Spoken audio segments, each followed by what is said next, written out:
Hello and welcome to The Federal. This is Off the Beaten Track, a program in which we take a 360-degree look at a very important issue.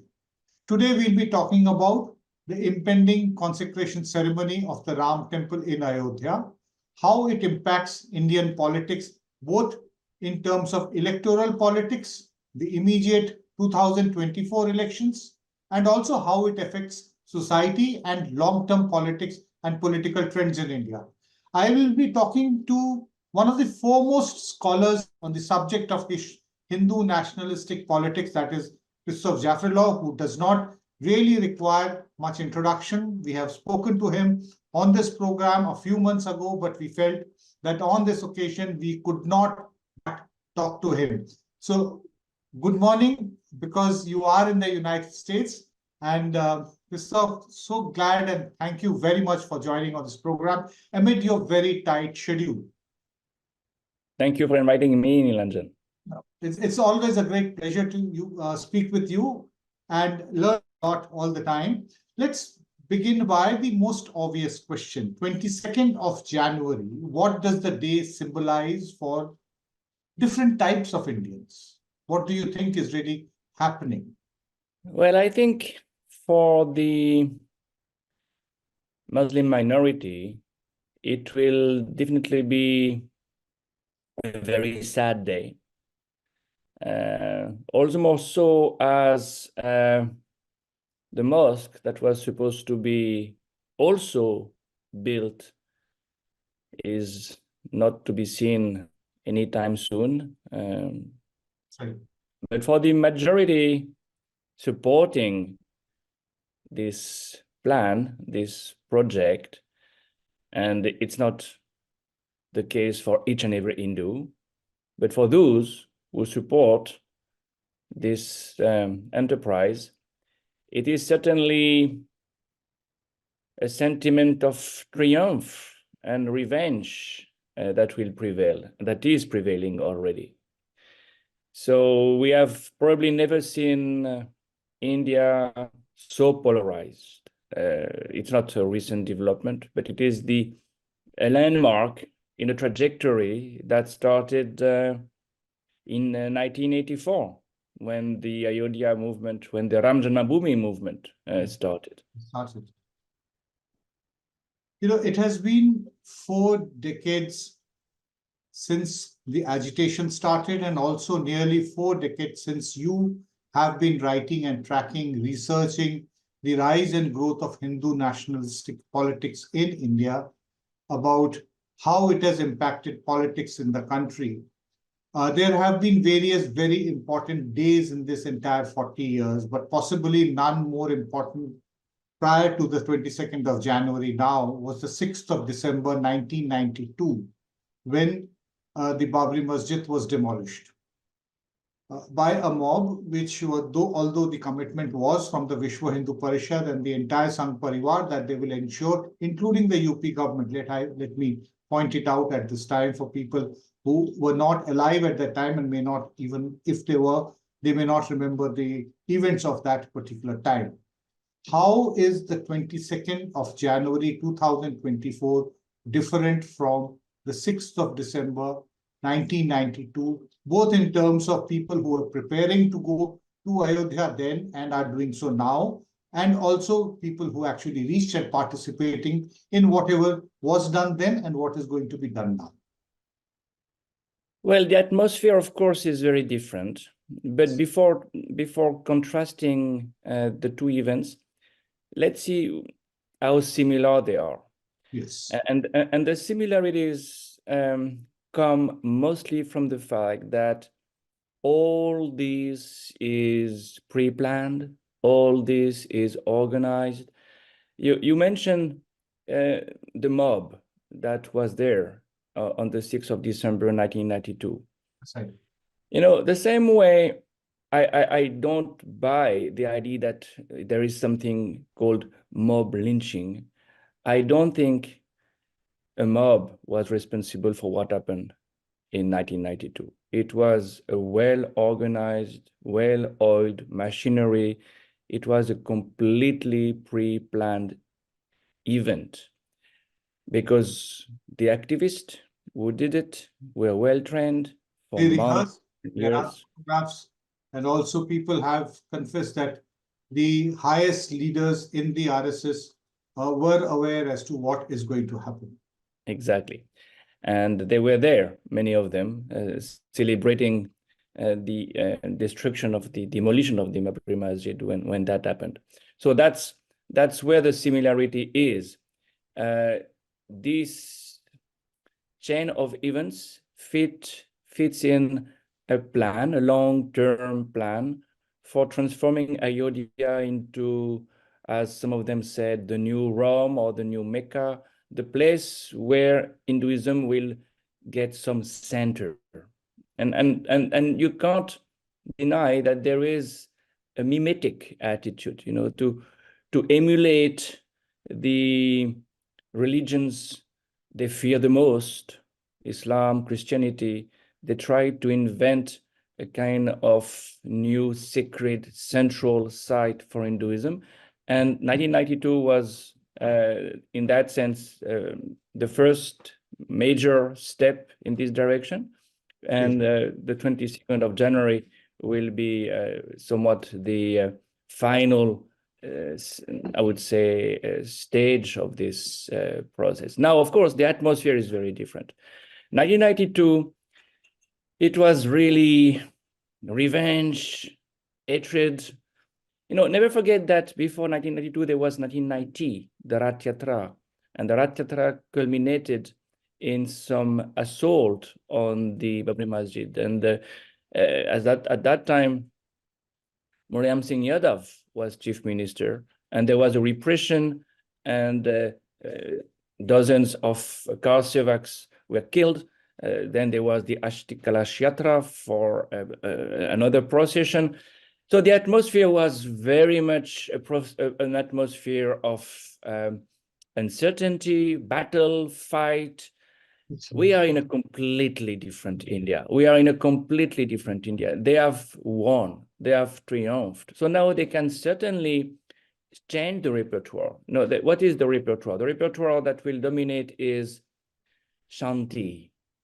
It will be, I would say, well, Shanti in the sense that you can certainly argue that the most lenient face of Hindutva is now bound to prevail. And it can be seen as an harmonious moment with a triumphant Hindutva movement at the helm. So the main figure will not be the Karsevak anymore. The main figure was the Karsevak in 1992. The main figure is Modi as the high priest of the Hindu Rashtra, and that's a completely different atmosphere.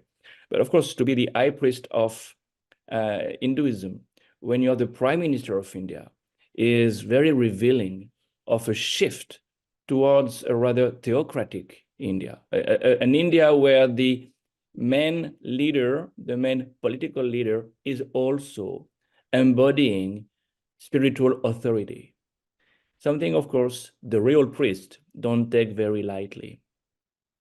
Would you say that the presence of Mr. Modi on the 22nd of January and previously on the 5th of August 2020, when he performed the ground laying ceremony of the temple, even though the Shilanyas was first done on the 9th of November in 1989, despite that, Mr. Modi putting his signature on a foundation laying ceremony, that erased all lines of separation which existed between religion and politics on one side and religion and the Indian state on the other side.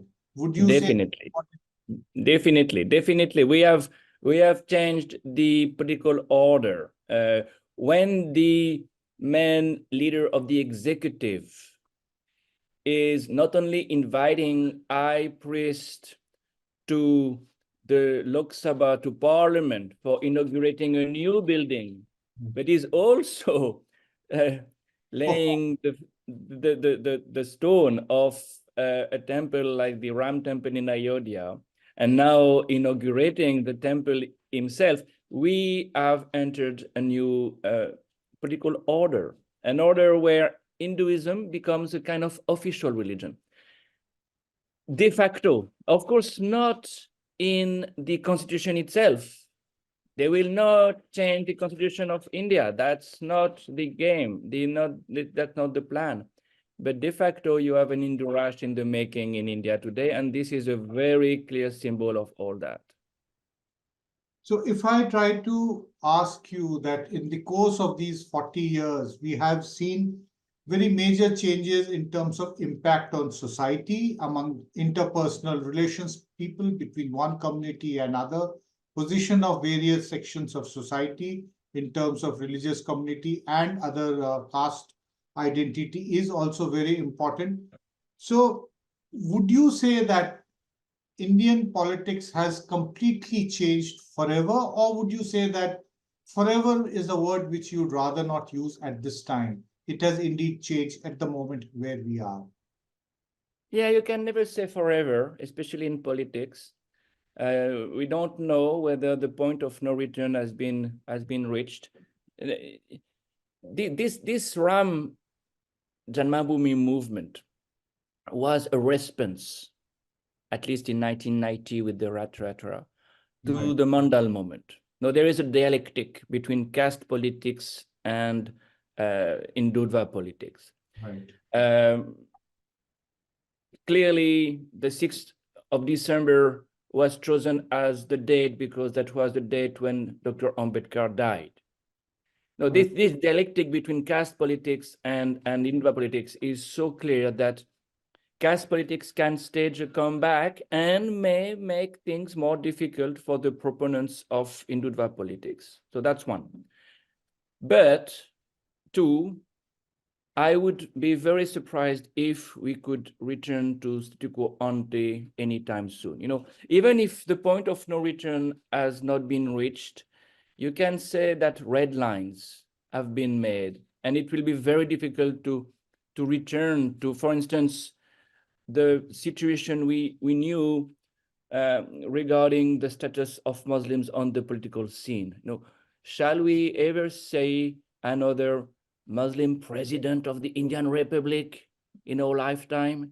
Can we ever see the cow protection movement not becoming such a strong, yes, red line again?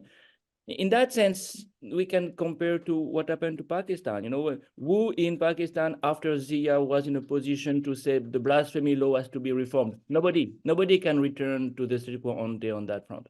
So yes, point of no return, we don't know. Red lines, certainly, and it will certainly be very difficult for any Congress-led government to undo many of the things that have been done already for 10 years. Okay. You know, I have a slightly personal question. You know, when in terms of your academic pursuit, when you started getting interested, you know, in studying Hindu nationalistic politics and the organizations which are pursuing this kind of politics, you know, which is essentially towards the mid and the late 1980s and the early 90s, that period. At that point, did you ever envisage that this cluster of these organizations are going to establish such a powerful political hegemony over not just politics, but entire society and the thinking of large section of Indians? You know, Nilanjan, the last sentence of my last book, of my first book, sorry, I'm thinking of my last book now. The last sentence of my first book, sorry. That is the one which came out in the mid-90s. Yeah, 1996. Yeah, 1990. The last sentence said, of course, they are not in office. No, at that time, Vajpayee could not remain prime minister for more than a couple of weeks, but they are conquering society. They were conquering society, and nobody wanted to see that. Nobody among my liberal friends in Delhi wanted to see that. By the way, nobody was doing any field work. So I was doing field work in Madhya Pradesh. I was seeing the network of not only RSS, but Vishwa Hindu Parishad, Bajrang Dal, and there were also BMS and ABVP and BKS, you know, and nobody knew who were these people in Delhi, and nobody cared really.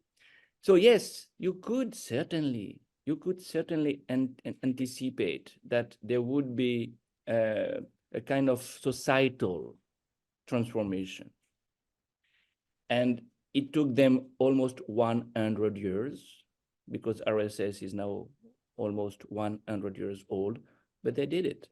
And that's why it is so difficult to undo what has been achieved by them. In fact, a little bit of a, on a personal note, when I started writing on the Ayodhya agitation as a reporter, young reporter at that time, and I began doggedly pursuing it, I finally decided that also I will try to write a book. And the book was fortunately published in January 94, which is exactly 30 years prior to that. At that time, my colleagues within the media and those who were also active in politics would say, Nilanjan, you spend too much of time with the people from the RSS and the BJP. Indians are inherently secular.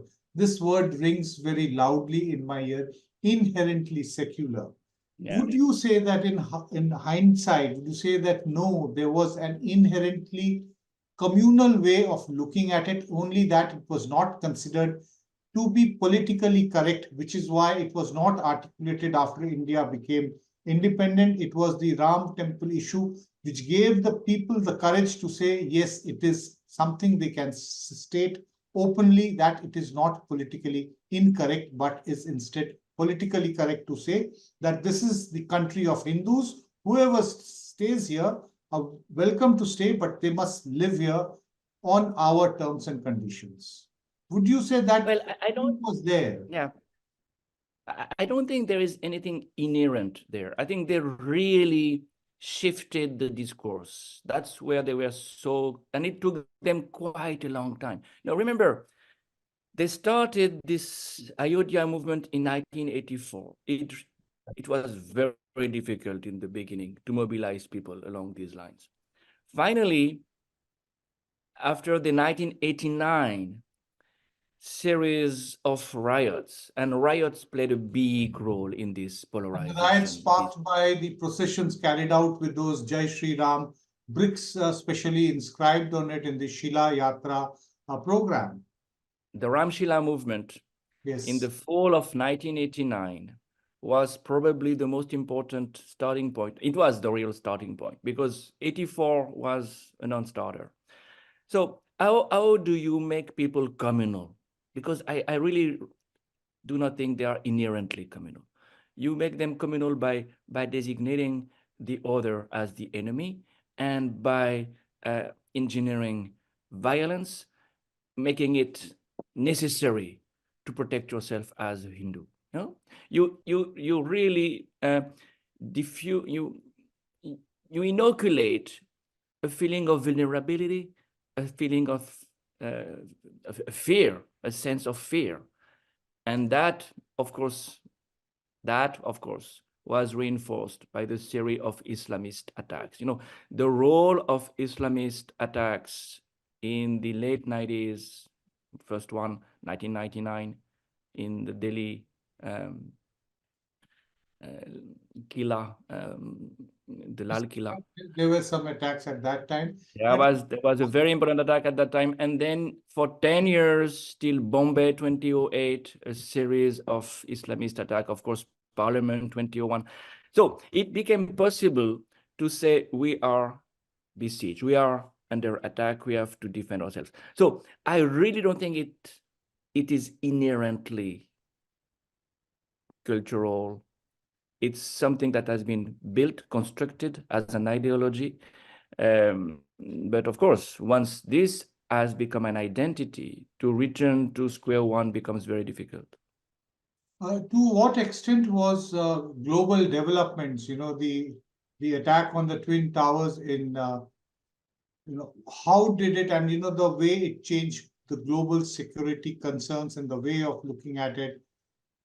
Hutchinson's clash of civilizations theory, that all that surfaced in the late 1990s, as well as, through the years, 2000, 2001. Very important developments took place at that time. Did it impact the narrative, political narrative within India also? Oh, definitely. I think also because of Afghanistan being not so far away, Pakistan, of course, being the neighbor. When you consider AfPak, the way the US did, as the main enemy, it cannot be without any consequence on India itself. So the discourse on Islam, on Islamism, but then on Islam, was certainly creating a context that helped them a lot. Islamophobia was the natural repertoire almost after 9/11.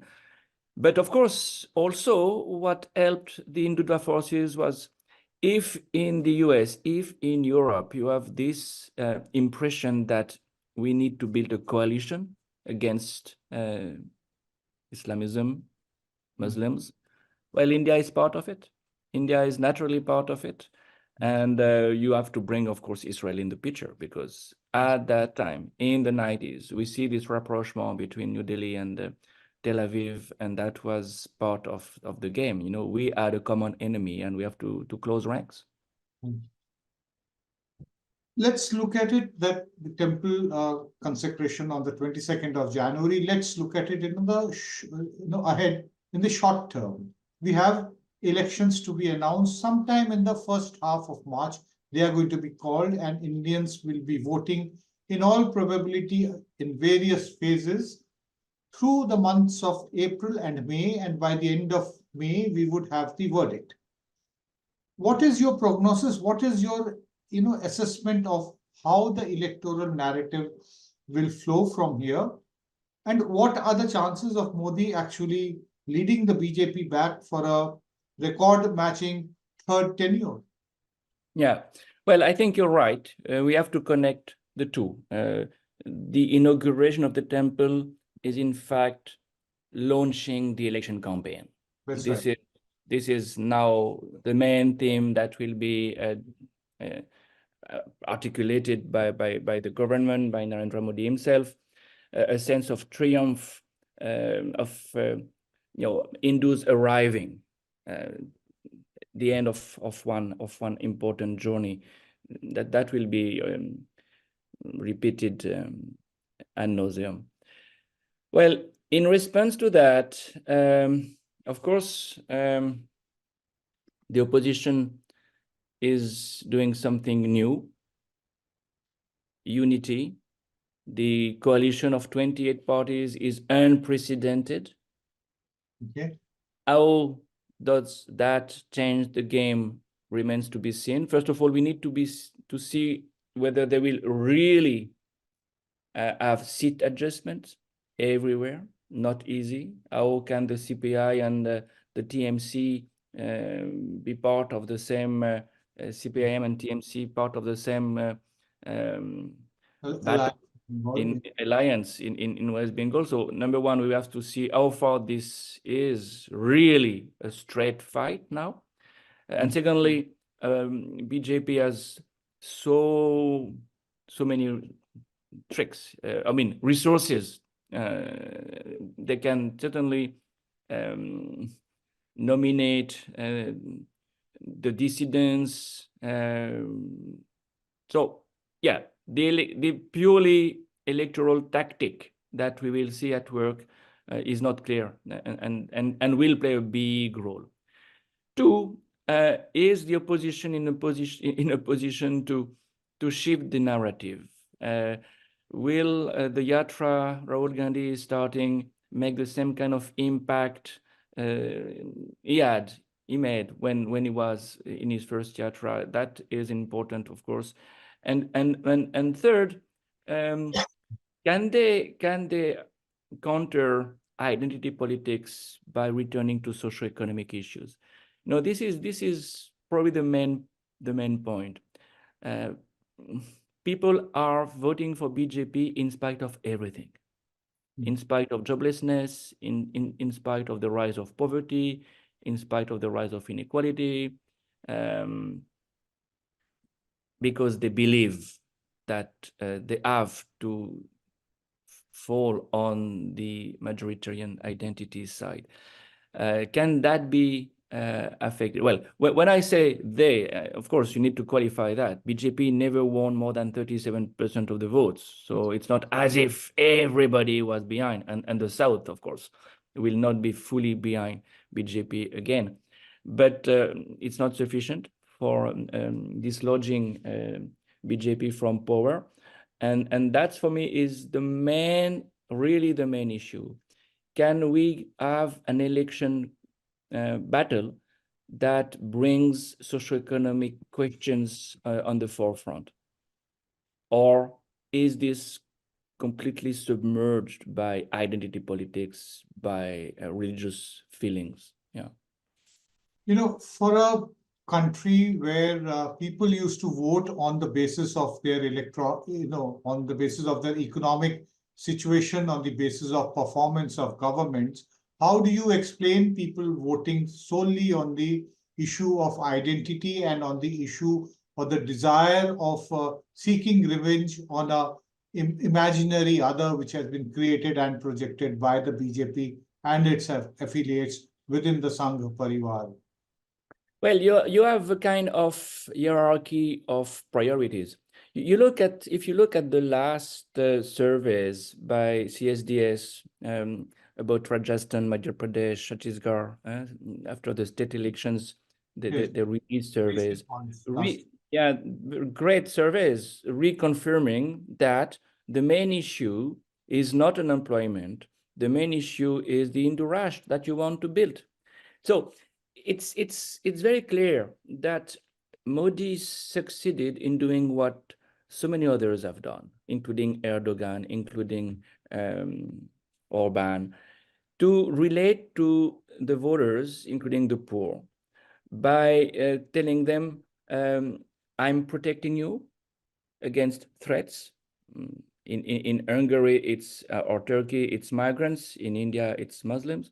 Two, I am recognizing your sense of dignity. And we should really not underestimate the capacity of the populist to give a sense of dignity to the poor. You know, Man Ki Baat is just about that. Every month, Narendra Modi speaks to the poor by telling them, I am listening to you. I am with you. I am on your side. So this is irrational. Suggestions from you. He keeps on Exactly. seeking suggestions. Exactly. Exactly. This is the power of the populist who appears to be on the side of the poor, even though he doesn't do anything for the poor. So this disconnect, of course, for any policymaker is a puzzle. How can people fall in that trap? Well, they can easily when there is also a lack of education, when there is clearly a propaganda at work. This is why this competition is so uneven. India, well, in the last Indian elections, $7 billion were spent. Right. More than half by one party. Yes. You know, you saturate the public sphere. And of course, TV channels are all on the same side. So the press coverage on the one hand, the public sphere at large, social media and so on the other hand, make the voice of the opposition also very difficult to hear. One question on Modi, we are talking about him. You know, people have been asking that how does the temple being constructed, what does it do to Modi's image? Does his stature get elevated, or what is going to happen to him in future? Yeah, no, I think it's an achievement people will celebrate. And I don't think the Shankaracharya's descending voices will make any difference, really. Okay. I don't think people believe that this is Pakka Hinduism. They know that it's an ideology, it's identity politics. That's why he is unbeatable. You know, he cannot be wrong. He cannot be wrong. So all the attempts at making his image dented, you remember, some people refer to the way he had abandoned his wife. Some people refer to so many personal issues he had. Nobody cares really because they know that this is not the main point. The main point is he has protected us. He has made India great again, and that's an important point. That's The a way, subjective assessment. India of may course, not be actually great, but they believe so. exactly. And TV helps. You know, TV channels help a lot because they keep showing him well, traveling around the globe and meeting the greatest authorities in the world and the G20 meeting and so on and so forth. So it's not about Hinduism. It's more about the Hindu psyche, pride, you know. Garv se kaho hum Hindu hain. Pride and Yeah. seeking revenge. Yes, you reminded. Garv se kaho hum Hindu hain. On And the we are back. We are back to this. in 1988. That is what gave the. Do you think, a quick question, do you think a similar kind of a narrative, what has happened in Ayodhya, happening in much quicker time in Varanasi, Mathura, and maybe several other places where there are claims by the Sangh Parivar that a mosque demolished a Hindu temple in the medieval years, centuries, and actually built mosques over it? Well, they have to keep the pot boiling. Okay. So every resource of that kind is useful. This plus, of course, the anti-love jihad campaigns, the anti-conversion campaign, the cow protection campaign. Vigilantes will continue to be used for keeping the pot boiling. But after each and every election, some big decision has been made in the past. Remember 2014, that was the law for changing the way judges to the Supreme Court were appointed. 2019, it was the CAA, as well as the Jammu and Kashmir Article 370 abolition. The divorce law for the Muslims, UAPA, making it more harsh. We can list many laws which have exactly. So what will happen in 2024 it remains to be seen. Can they do the Uniform Civil Code? Then, of course, the three issues which had been on the back burner after all have been delivered to the people. Exactly. What else? But something will be certainly done. One last question. Yeah, please. Modi is going to be 74 in September. I'm not talking about the 75-year-old retirement age, which has been put out for the biggest leaders. Such, retirement age never exists. But at some point, Modi will no longer be the leader of India. Would somebody else be able to take his position from within the same ideological framework? Or would there be then a severe churning in society, and then maybe the politics of Hindutva would be put on the back burner and a new kind of an ideology would emerge? Has Hindutva secured a position of permanence irrespective of an individual political leader? That is my question. Well, a very difficult question, Nilanjan, because if we look at the previous episodes of a similar kind in India and elsewhere, it's very clear that to succeed a strong man or a strong woman has always been difficult. Maduro was not Chavez. It doesn't work like that. The populist is never succeeded with someone endowed with the same charisma. It's just impossible. Charisma is completely personal, idiosyncratic. So to succeed to the strong man has always been complicated. You have to find someone who will do something similar but different, to reinvent the repertoire that has been dominant for many years. I don't see anybody in a position to do it at the moment. Okay.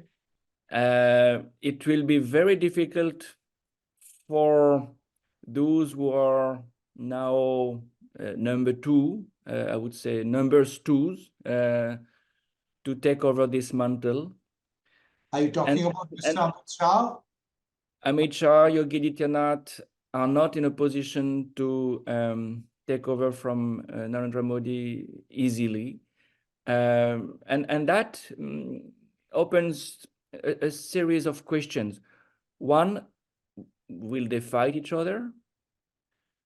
Two, if none of them is in a position to win, can they join hands? And if they cannot easily win elections, can election be further transformed into something even more different? And 3, what will RSS do in this context? You know, for the moment, RSS has been sidelined to some extent. At least RSS leaders have been sidelined to some extent. They are waiting and watching and waiting. They have time. You know, RSS is in no hurry. It has never been in a hurry. It's a millenarist kind of movement. But they may seize this opportunity for regain the initiative, bring someone back in the picture. Again. Exactly. They may have their own candidate and therefore well, return to the forefront. You know, this is why the India we have with Narendra Modi is different from Indira Gandhi's India, because there are many similarities between the two. Yes. But Indira Gandhi had no party, you know, no organization of the magnitude of the strength of the Sangh Parivar. Would you also say that she had no ideological commitment like Narendra Modi has? Definitely. When we did our book on the emergency with Pratina Vanil, it was very clear that she was an autopilot. She was not having any long-term plan. It was damage control from day one. And this is a different government. This is a government that is driven by some ethno-religious ideology. Yeah. So not only the organization was different, very different, but also the ideology was very different. Yeah, that's probably why the kind of Hinduization of politics we are seeing is bound to be resilient, because RSS can pursue this endeavor. But I repeat that Hindutva and caste politics, so some socio-economic alternative is always there and can also be well seen as preferable by a majority of Indian voters at one point. So thank you very much. You know, what you say is very clear, you know, that there are a lot of uncertainties for India in the long-term future, but in the short term for the 2024 elections, Narendra Modi continues to be in the pole position. The consecration of the temple on the 22nd of January is strengthening his position all the more, but yet we cannot say the final word has been written, because the opposition parties are still trying to come together. Rahul Gandhi is on the second yatra, lots of things to keep track of. There will be plenty more developments, and Professor Jaffrelot, we will hope to come back and engage with you once again through this very, very turbulent period of Indian electoral and political history. It has always been a treat to read and speak you. All your books are here in this pile of it, and they remain my consent. You know, I can just reach my arm, turn it around and just pick it out. I know that which is the one. Nilanjan, there'll be one more next month. Oh, Gujarat under Narendra Modi. Oh, I look forward to it, and we shall definitely have a discussion the moment I can get hold of that book in my hand. Thank you very much for coming and joining me once again on this program.